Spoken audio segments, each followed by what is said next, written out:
Welcome to The Explainer. Today, we're digging into Framover, which means forward.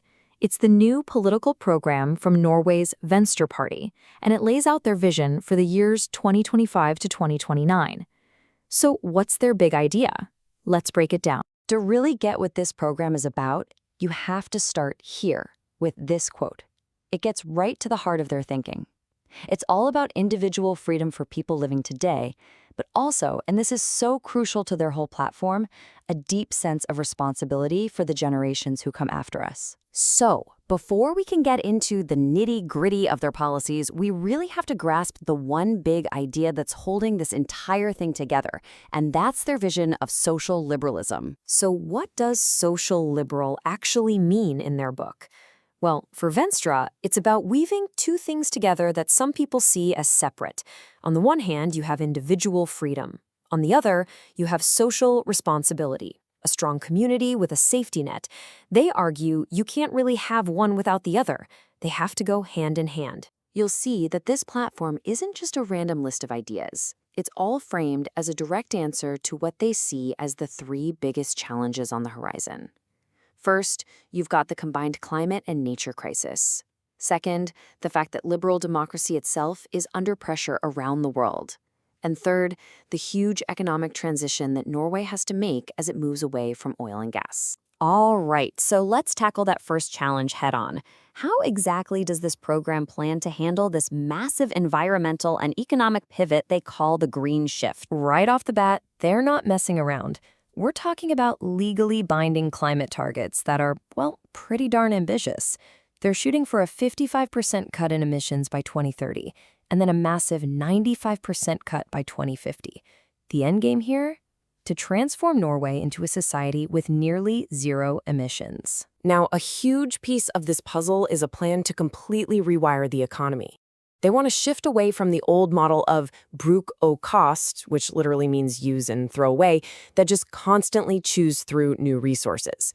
Instead, they're going all in on a circular economy, where the entire focus is on reuse, repair, and recycling, keeping materials in the loop for as long as possible. So what's in their toolbox to actually make this happen? Well, it's a real mix of carrots and sticks.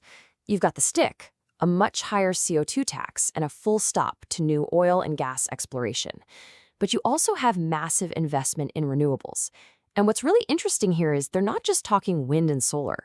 They explicitly put nuclear power on the table as part of that mix. You know, this quote really says it all. Their whole economic strategy for the climate boils down to this one simple, powerful idea. It's the polluter pays principle, pure and simple.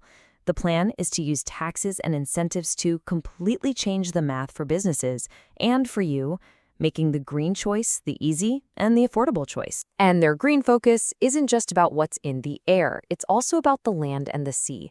The program commits Norway to the ambitious international 30 by 30 goal, and that's a big deal.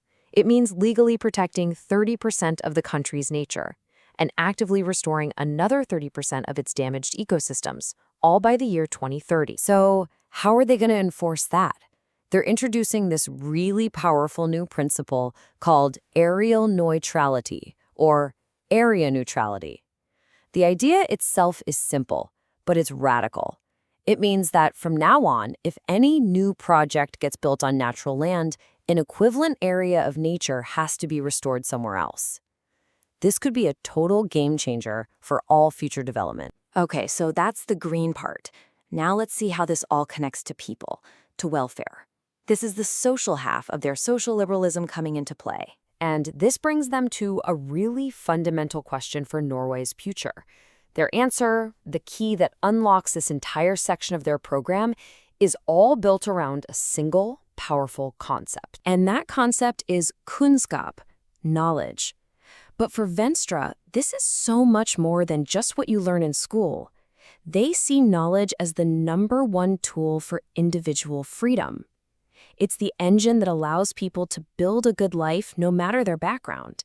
And it's the very foundation that will support the entire welfare system going forward. This focus on knowledge isn't just a vague idea.